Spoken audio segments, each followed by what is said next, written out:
రాంపూర్ గ్రామంలోని అందరికీ దోశ తినడం అంటే మహా ఇష్టం. శాలిని, ఈ రోజు నా జీతం వచ్చింది. పద, నీకు ఈ రోజు నేను ఈ ఊరి స్పెషల్ దోశ తినిపిస్తాను. అరేవా, నాకు దోశ అంటే చాలా ఇష్టం. కానీ మీరు మొదటిసారి ఏదో దోశ తినడానికి వెళ్తున్నట్టు చెప్తున్నారే. మోహన్ తన భార్యను తీసుకుని వెళ్తాడు. భయ్యా, 2 ప్లేట్ల దోశ ఇవ్వండి. ఏంటి భయ్యా, ఈ రోజు జీతం దొరికినట్టుంది మీకు? అప్పుడేగా వస్తారు. జీతం వచ్చినప్పుడే నేను నీ దగ్గరికి ఈ దోశ తినడానికి రావాలా? ఈ రోజు నా భార్యకు తినాలనిపించింది, నేను వచ్చాను. తర్వాత దోశ అతను వాళ్ళిద్దరికి దోశలు ఇస్తాడు. ఇద్దరు చాలా ఇష్టంగా తిన్నారు. దోశ తిని ఆ ఇద్దరు ఇంటికి తిరిగి వచ్చారు. ఆ తర్వాత ఒకరితో ఒకరు, మోహన్, మన ఇద్దరి జీవితం ఒకేలా ఉంది కదా. ఈ లోకంలో నీకెవరు లేరు, నాకు కూడా. ఆ దేవుడు మన ఇద్దరిని కలిపి మంచి పని చేశాడు. మనమిద్దరం ఒకరికొకరు తోడు. మనం ఎప్పుడూ ఇలాగే ఉండాలి. శాలిని, మా అమ్మా నాన్న చిన్నప్పుడే చనిపోయారు. ఒకవేళ మా అమ్మా నాన్న ఉండి ఉంటే నీకు అత్తామామల ప్రేమ కూడా దక్కేది కదా. మోహన్, మన దగ్గర లేని దాన్ని తీసుకుని మనం బాధపడకూడదు. మన దగ్గర ఉంది చూసుకొని మనం ఎప్పుడూ సంతోషంగా ఉండాలి. ఆపై దేవునికి ధన్యవాదాలు చెప్పుకోవాలి. దానికి ఉన్న దానిలోనే సర్దుకుంటూ సంతోషంగా ఉండాలి. అర్థమైందా? శాలిని మోహన్ మధ్యలో చాలా ప్రేమ ఉంది. మోహన్ డబ్బుకు పేదవాడే కాని ప్రేమకు కాదు. శాలిని, మనం అసలు చదువుకోలేకపోయాం, కానీ మనకు పుట్టబోయే పిల్లలను బాగా చదువు చెప్తాం. ఆపై గొప్పవాడిని చేద్దాం. సరేనా శాలిని? గొప్పవాడెందుకు, గొప్పదెందుకు కాదు. ఎవరైనా సరే వాళ్ళు మన వారసులే. అమ్మాయి అయినా అబ్బాయి అయినా ఎవరైనా పర్వాలేదు. ఇద్దరు ఒకటే మనకి. ఇద్దరు కలిగితే ఇద్దరు చదువుకుంటారు బాగా. ఇద్దరిని చాలా గొప్ప వాళ్ళని చేద్దాం. మనకు అమ్మాయి అబ్బాయి అనే భేదం లేదు. అలా రోజులు గడుస్తున్నాయి. 9 నెలల తర్వాత శాలిని ఇద్దరు ఆడపిల్లలకు జన్మనిచ్చింది. మోహన్, శాలిని చాలా సంతోషంగా ఉన్నారు. అరే శాలిని కోడలా, మీరేదో అబ్బాయి పుట్టినట్టు అంత ఆనందంగా ఉన్నారు. అమ్మాయిలు వీళ్ళు. ఏమైంది పిన్ని? మీరు పుట్టినప్పుడు మీ అమ్మా నాన్న ఏమైనా ఏడ్చారా? ఆ స్త్రీకి ఏమనాలో అర్థం కాలేదు. ఏం జవాబు చెప్పాలో తెలియలేదు. మోహన్ రోజంతా కూలి చేస్తూ కష్టపడుతూ తన పిల్లలకు మంచి బట్టలు తెస్తున్నాడు. వాళ్ళ కోసం శ్రమిస్తున్నాడు. మెల్లమెల్లగా ఆ పిల్లలకు 5 సంవత్సరాల వరకు వచ్చాయి. నాన్న, మీరు మాకు కుర్కురే తీసుకురాలేదు ఈ రోజు? లేదమ్మా, ఈ రోజు మీ నాన్న కుర్కురే తేవడం మర్చిపోయాడు. అయితే మేము ఈ రోజు మీతో మాట్లాడం. అప్పుడే సడన్ గా మోహన్ కుర్కురే ప్యాకెట్ తీస్తాడు. అది చూసి ఆ పిల్లలిద్దరూ సంతోషించారు. నాన్న, అంటే మీరు మమ్మల్ని ఆట పట్టించారు. ఎందుకలా చేశారు మీరు? నేను నా పిల్లల్ని ఆట పట్టించొద్దా? మీరు కుర్కురే తినండి, నేను వెళ్ళి మీ అమ్మకు వంటలో సాయం చేస్తాను. సరేనా అమ్మలు? మోహన్ వంటగదిలోకి వెళ్లాడు. అక్కడ శాలిని మట్టి పొయ్యిపై వంట చేస్తుంది. మోహన్ శాలినికి చెప్పాడు, శాలిని, మనకిద్దరు పిల్లలు పుట్టాక నేను నీకు దోశ అసలు తినిపించలేదు కదా, నన్ను క్షమించు. ఏదో ఒక రోజు ఇలా అంటారని నాకు తెలుసు, కానీ ఖర్చులు ఎక్కువ అవుతున్నాయని నేను మిమ్మల్ని అడగలేదు. అయితే మీకు తెలిస్తే సంతోషిస్తారు. నేను దోశ చేస్తున్నాను. ఒక్క క్షణం అయిపోతుంది. ఏమంటున్నావు శాలిని? దోశ చేయడం వచ్చా నీకు? చేయడం రాదు, కానీ అక్కడ ఇక్కడ చూసి నేర్చుకున్నాను. తిని చెప్పండి ఎలా ఉందో మీరు. మోహన్ శాలిని చేతి దోశ తింటాడు. అతనికి చాలా నచ్చుతుంది. శాలిని, నువ్వు ఆ దుకాణం అతని కన్నా చాలా టేస్ట్ గా చేసావు దోశ. సూపర్. శాలిని, నా మెదడులో ఒక జబర్దస్త్ ఐడియా వచ్చింది. ఏం ఐడియా? నాకు తెలుసు, నా కూలి పనులతో నేను ఎక్కువ డబ్బు సంపాదించి నా కలలు నెరవేర్చుకోలేను. మన పిల్లలు చదువుకుని ఈడొచ్చింది, వాళ్ళని స్కూల్లో అడ్మిషన్ చేయాలి. దానికి చాలా ఖర్చు అవుతుంది. నేను నా పిల్లలకు ఏ లోటు తెలియనివ్వకుండా పెంచాలనుకుంటున్నాను. అందుకే మనం ఏదైనా బిజినెస్ చేద్దాం అనుకుంటున్నా. అయితే మీరు దోశ బిజినెస్ చేయాలనుకుంటున్నారు. నేను సరిగ్గా చెప్పానా?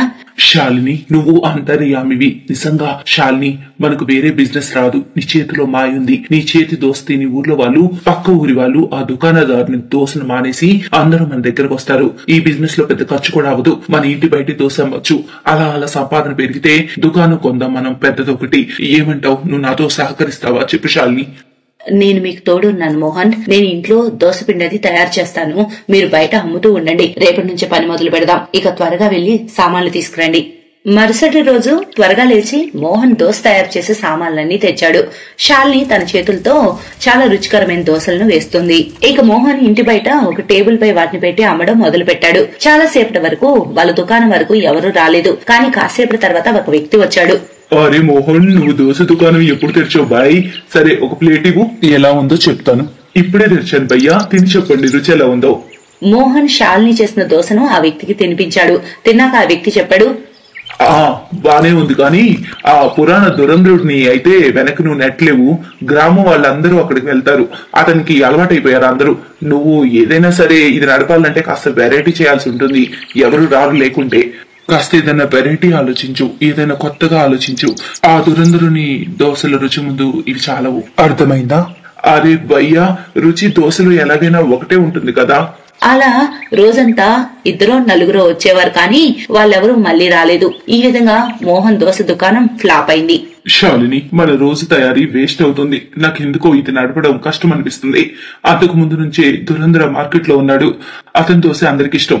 మోహన్, మన ఓటమిని ఒప్పుకోకూడదు. ఇలా మనం తగ్గితే ఎప్పటికీ గెలవలేం. మన కలలన్నీ దూరం అయిపోతాయి. మన పిల్లల్ని చదివించాలన్న మన కల కలగానే ఉంటుంది. నమ్మకం కోల్పోవద్దు మోహన్. కానీ శాలిని, మన దగ్గర అంత డబ్బు లేదు. మనం రోజు దోశ చేయగలిగేంత. సేల్ అవ్వకుంటే సామానంతా నష్టమే కదా. మీకు తెలుసా, మొదటి రోజు వచ్చిన వ్యక్తి ఏమన్నాడు? ఆయన చెప్పాడు, మనం ఏదైనా వెరైటీ ఆలోచించాలని. ఒకవేళ మనం దోశ అమ్మాలంటే ఏదైనా వెరైటీగా చేయాలి. కానీ ఏం చేస్తాం? దోశలో ఏం వెరైటీ ఉంటుంది శాలిని? మోహన్ శాలిని మాట్లాడుకుంటూ ఉండగా అక్కడికి వాళ్ళిద్దరు కవల పిల్లలు వస్తారు. నాన్న, కురుకురే. అమ్మా, ఇప్పుడే నేను బజార్ వెళ్లి కుర్కురే తెస్తాను. నాన్న, మాకు దోశలో కురుకురే తీసుకుని తినాలనుంది.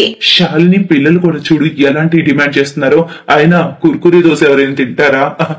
అప్పుడు సడన్ గా శాలిని బుర్ర వెలుగుతుంది. మోహన్, మన పిల్లలు మనకి ఒక కొత్త బిజినెస్ ఐడియా ఇచ్చారు. మనం వెరైటీ దోశ గురించి ఆలోచిస్తున్నాం కదా, ఎందుకు మనం కురుకురే దోశ చేయకూడదు? అరేవా, ఇది కొత్తగా వెరైటీగా ఉంది. వెంటనే చాలా కుర్కురే ప్యాకెట్స్ ను కొనుక్కొనొచ్చి వాళ్ళు దోశలతో కుర్కురే వేస్ట్ చేయడం మొదలు పెడతారు. ఇక వాళ్ళు బోర్డు కూడా రాసి పెట్టారు, కుర్కురే దోశ వాలి అని. శాలిని, ఇప్పుడు దుకాణంలో నువ్వుండు. దుకాణం నీ పేరుతోనే మొదలు పెట్టాను, కుర్కురే దోశ వాలి అని. ఇప్పుడు చూడు, జనాలు ఈ వెరైటీ చూసి మన దుకాణం దగ్గర ఖచ్చితంగా అవుతారు. మరుసటి రోజు శాలిని కుర్కురే దోశ వాలిగా తన దుకాణం వద్ద నిల్చొని ఉంటుంది. జనాలు ఆ వింత పేరు చూసి ఆగుతారు. అరే వదినా, ఈ కుర్కురే దోశ మొదటిసారి చూస్తున్నా, ఏంటిది? ఒకసారి తిని చూడండి, తెలుస్తుంది. శాలిని కుర్కురే దోశ తిని ఆ వ్యక్తి తన వేళ్లతో సహా నాకేస్తాడు. అతను 3 ప్లేట్ల దాకా తింటాడు. మెల్లమెల్లగా రద్దీ పెరుగుతూ ఉంటుంది. ఇక రాత్రి 10కి వాళ్ళ దుకాణం మూసివేస్తారు. శాలిని, మన పిల్లల ఐడియా బాగా పనిచేసింది. ఇన్ని రోజులైన నష్టానికి ఒక్కరోజే 2 సంపాదన వచ్చింది. అలా కొద్ది రోజుల్లోనే కుర్కురే దోశ వాలి చుట్టుపక్కల ఊళ్ళల్లో కూడా ఫేమస్ అయింది. 1 సంవత్సరం లోపే వాళ్ళు ఇల్లంతా కూడా బాగు చేపించుకున్నారు.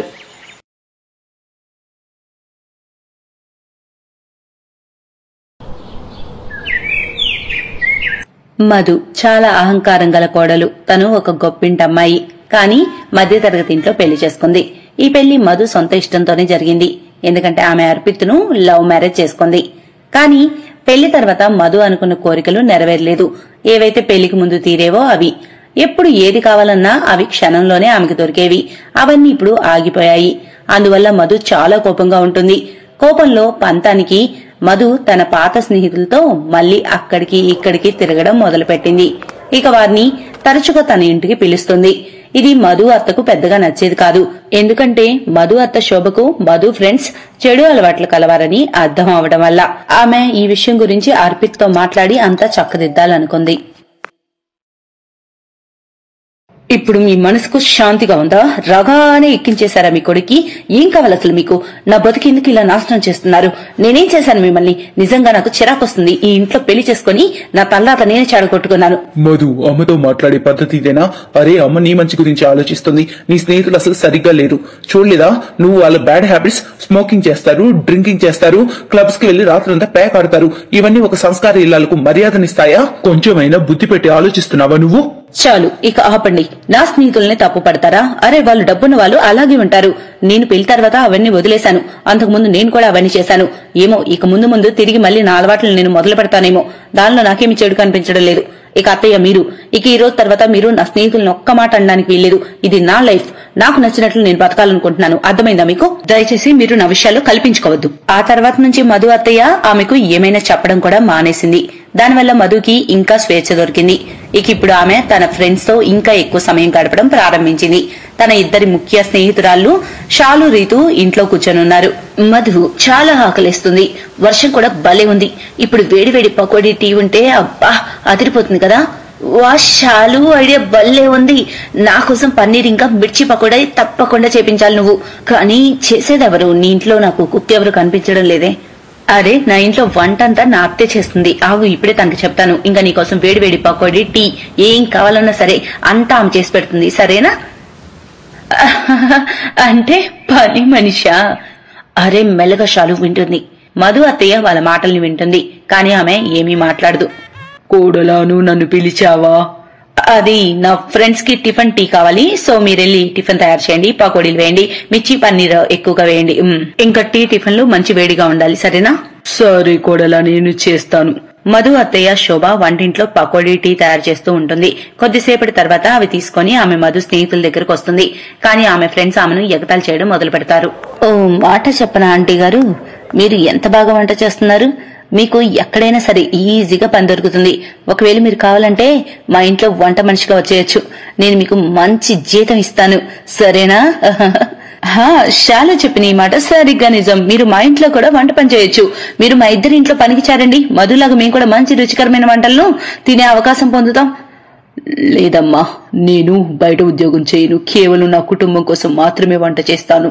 మీరు తినండి, నేను ఇంకా పకోడీలు వేసుకొస్తాను. శోభ కళ్ళల్లో కన్నీళ్లొస్తాయి. మధు అలాగే కూర్చొని తన స్నేహితుల కఠినమైన మాటలను అలాగే వింటూ ఉంటుంది. ఆమె తన ఇద్దరి ఫ్రెండ్స్ షాలు రీతుల్ని ఏమీ అనలేదు. తను కేవలం తన స్నేహితులతో ముచ్చట కలిపింది. ఒకరోజు అర్పిత్ కు ఏదో ముఖ్యమైన పని మీద అవుట్ ఆఫ్ స్టేషన్ వెళ్లవలసిన పని వచ్చింది. మధు ఇంకా ఆమె అత్త మాత్రమే ఇంట్లో ఉన్నారు. ఆ రాత్రి మధు నిద్రపోవటానికి సిద్ధమవుతున్నప్పుడు డోర్ బెల్ మోగింది. మధు కొంచెం కంగారు పడిపోతుంది. ఇంత రాత్రి అసలు ఎవరు వస్తారా అని మధు వెళ్లి డోర్ తెరిచి చూస్తే తన ఇద్దరి ఫ్రెండ్స్ షాలు రీతు అక్కడుంటారు. అప్పుడు శోభ కూడా తన గది నుండి బయటకు వస్తుంది. మధు తన ఇద్దరి స్నేహితురాలను ఇంత రాత్రి వేళ అక్కడ చూసి కొంచెం షాక్ అవుతుంది. షాలు, రీతు, మీ ఇద్దరు ఇంత రాత్రి రండి, లోపలికి రండి. అంతా సరిగ్గానే ఉంది కదా? అంతా బాగానే ఉంది. మాకు తెలిసింది అర్పిత్ ఇంట్లో లేడని. ఇక మన ముగ్గురం రాత్రంతా ఎందుకు ఎంజాయ్ చేయకూడదని అనిపించింది. రాత్రంతా మాట్లాడుకోవచ్చని. ఎలా ఉంది మా సర్ప్రైజ్? మేము రాత్రంతా ఎంజాయ్ చేయడానికి అన్ని ఏర్పాట్లు చేశాం. ఇదిగో చూడు, డ్రింక్స్ ఏర్పాట్లు, లేస్, స్నాక్స్. మీ ఇద్దరు ఉన్నారే పూర్తిగా మెంటల్. అయినా మీ సర్ప్రైజ్ బాగుంది. పదండి, మీ ఇద్దరు నా గదిలోకి పదండి. మధు ఇద్దరి ఫ్రెండ్స్ ఆ రాత్రంతా తనతో పాటు తాగుతూ తింటూనే ఉన్నారు. మధు కూడా తన ఫ్రెండ్స్ తో కలిసి డ్రింక్ చేస్తుంది. మధుకి కొంచెం నష ఎక్కుతుంది. అప్పుడు ఆమె అత్త గదిలోకి వస్తుంది. కోడలా, ఇదంతా మంచి విషయమేనా? అర్పిత్ ఇంట్లో లేడు, ఇంకా నీ ఫ్రెండ్స్ రాత్రి వచ్చారు, అది సరే. కానీ ఇదంతా ఇలా తాగడం తినడం సరైన విషయమా? ఇది మంచిది కాదు కోడలా, తప్పమ్మా, నా మాట విను. అరే యార్ మధు, ఈ ముసలిదాన్ని ముందు బయటికి నెట్టాయే. పార్టీ మజా అంతా పాటు చేస్తుంది ముసల్దయే. అర్జెంట్ గా ప్యాక్ చేసి ముసల్దాన్ని బయటికి పంపండి. ఈ ముసల్దాని మాటలకు నా నష కూడా దిగిపోయింది పూర్తిగా. యార్, ఏ ముసల్దానా, బయటికెళ్ళు, ఎల్లు బయటకి. మధు ఇంకా ఆమె ఫ్రెండ్స్ మత్తులో మునిగి ఉన్నారు. మధు శోభను గది నుండి బయటకు పంపిస్తుంది. శోభకి వాళ్ళందరూ మత్తులో ఉన్నారని అర్థమవుతుంది. అందుకే ఆమె ఏమీ మాట్లాడకుండా బయటకు వచ్చి కూర్చుంటుంది. గదిలో నుంచి పెద్దగా నవ్వులు వినిపిస్తూ ఉంటాయి. పొద్దున్నే మధు ఫ్రెండ్స్ తిరిగి వెళ్లిపోతారు. మధుకి కొంచెం కూడా స్పృహ లేదు. అర్పిత్ మధ్యాహ్నం ఇంటికి వస్తాడు, కానీ శోభ దాని గురించి ఏమీ చెప్పదు. కానీ సడన్ గా ఇంటికి పోలీసులు వస్తారు. పోలీసులతో పాటు షాలు రీతులు కూడా ఉంటారు. ఇన్స్పెక్టర్ సార్, తానే మధు నా బంగారు హారం దొంగలించింది. ఓకే మ్యామ్, మేం తన్ని అదుపులోకి తీసుకుంటాం. ఇన్స్పెక్టర్ సార్, మీరేదో పొరపాటు పడుతున్నారు. మధు దొంగతనం చేసి ఉండదు. నువ్వేమంటున్నావు షాలు? నేను నీ బంగారు హారం ఎప్పుడు దొంగిలించాను? నా దగ్గర నీ ఏ బంగారు హారం లేదు. షాలు, ఈ మధుని అంత ఈజీగా వదలదు. ఇది నీ ఖరీదైన హారం కొట్టేసింది. ఒక పని చెయ్యి, తన గదిని వెతుకు, తన అలమరాలో పెట్టుండొచ్చు ఆ హారాన్ని. నువ్వు సరిగ్గా చెప్పావు రీతు. ఇన్స్పెక్టర్ సార్, తన అలమరా చెక్ చేయండి. నా బంగారు హారం అక్కడే ఉండొచ్చు. అలమరాలో పోలీసులకు బంగారు హారం దొరుకుతుంది. మధు ఏడవడం మొదలు పెడుతుంది. షాలు, రీతు, మీరు నా ఫ్రెండ్స్ అయ్యుండి ఏంటి ఇదంతా? ఎందుకు ఇలా చేస్తున్నారు? నేను మీకు ఏం అన్యాయం చేశాను? నువ్వు చేసిన నగరాలు చూసాం కదా. రాత్రిపూట నీ ఫ్రెండ్స్ ని ఇంటికి పిలిపించావు, ఎందుకంటే నీ భర్త ఇంట్లో లేడని. రాత్రి వీళ్ళకి ఎక్కువ డ్రింక్ తాపించి ఈ మేడం హారాన్ని మాయం చేసేశావు. ఇక ఈ రోజు ఉదయం తన హారం దొరకపోవడంతో ఈ మేడం రిపోర్ట్ రాపించారు. మీరు పోలీస్ స్టేషన్ కి రావాలి మాతో. పదండి పోలీస్ స్టేషన్ కి. ఒక్క సెకండ్ ఇన్స్పెక్టర్ గారు, వీళ్ళిద్దరు అబద్ధం చెబుతున్నారు. నా కోడలు నిర్దోషి. నా దగ్గర సాక్ష్యం ఉంది. చూడండి, నా మొబైల్ ఫోన్ లో వాళ్ళిద్దరి వీడియో రికార్డ్ అయి ఉంది. వీళ్ళిద్దరూ ఒకరితో ఒకరు మాట్లాడుకునేది. ఇన్స్పెక్టర్ గారు, నా కోడలు మధు మత్తులో పడుకుంది. అప్పుడు వీళ్ళిద్దరు బయటకు వచ్చారు. వీళ్లకు నేను సోఫాలో ఇంకా నిద్రపోలేదన్న విషయం తెలియలేదు. నేను మెలకుతోనే ఉన్నాను. వీళ్ళు కావాలనే బంగారు హారం నా కోడలు అలమరాలో పెట్టారు, ఎందుకంటే నా కోడల్ని దోషి అని నిరూపించాలని. మధు అత్త శోభ షాలు రీతుల అన్ని మాటలు రికార్డ్ చేసింది. ఇక ఇప్పుడు నిజం అంతా ఎదుటికి వచ్చింది. మేడం మీ ఇద్దరు సిగ్గుపడాలి. మీరు ఒక నిర్దోషి మీద నింద మోపారు. మీకు తెలుసా దీనికి శిక్ష పడొచ్చు. ఇంకోసారి ఇలా చేశారో జాగ్రత్త. క్షమించండి మధు గారు, మా వల్ల పొరపాటు అయింది. మీ ఇద్దరు నా పట్ల ఎందుకు ఇలా చేశారు? అత్తయ్య, నేను మిమ్మల్ని ఎన్నో మాట్లాడాను. మీరిద్దరితో కలిసి మిమ్మల్ని ఎంతో అవమానించాను. కానీ మీరు నన్ను ఈ రోజు నిర్దోషిగా నిరూపించి కాపాడారు. గొప్ప సాయం చేశారు. నీకు గుర్తుందా, అప్పుడు కాలేజ్ టైంలో మా దగ్గర డబ్బు లేనప్పుడు నువ్వు మా ఇద్దరిని బాగా ఎగతాలు చేసేదానివి. ఇక ఇప్పుడు పెళ్లి తర్వాత నువ్వు పేద్దానివయ్యావు. ఇంకా మేమిద్దరం గొప్ప వాళ్ళమయ్యాం. మేము నీపై ప్రతీకారం తీర్చుకోవాలనుకున్నాం, మా పాత పగ శాంతించడం కోసం. కానీ మీ అత్తయ్య నిన్ను కాపాడింది. షటప్, వెళ్ళిపోండి నా ఇంటి నుంచి. ఇక ఈరోజు తర్వాత మీ ముఖాలు నాకు చూపించొద్దు. మధు ఇద్దరి ఫ్రెండ్స్ అక్కడి నుంచి వెళ్లిపోతారు. ఆ తర్వాత మధు ఇంకా శోభ ఇద్దరి అత్తాకోడళ్ల బంధం ఇంకా ప్రేమ నింపుకొని ముందుకు సాగింది. Best buddies.